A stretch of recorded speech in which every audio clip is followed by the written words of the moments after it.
نوع kugu hayno nasriga naga waa kana noocan kugu hayno nasriga naga mira badan buu dhalaa laantan kale waxa saaran fiiri mira badan say miraha u saaran yihiin ma sha Allah yani geed walba oo anaga in hayno waa geedo tayo leh oo maaragtay wax dhal badan baa idin haynaa walaalayaal mar walba geedaha laga faa'iideysto hala beerto geedka waxa waaye markii la qalo waa inta sidoonaay hilib badan muxuu ahaa hilib badan maxaa la jiray ayuu leeyahay laf badanna ma laha lafta marka zaytuunkan waa zaytuunka in sheegay walaalayaal aadka u macaan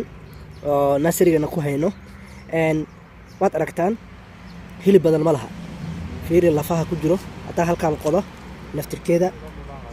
yaa lafta waa ku yartahay sabartid waxa lafaha ku jiro waa xisaabin kartaa يعني لفحتها أساس هو وين ما كلنا نوعية كلا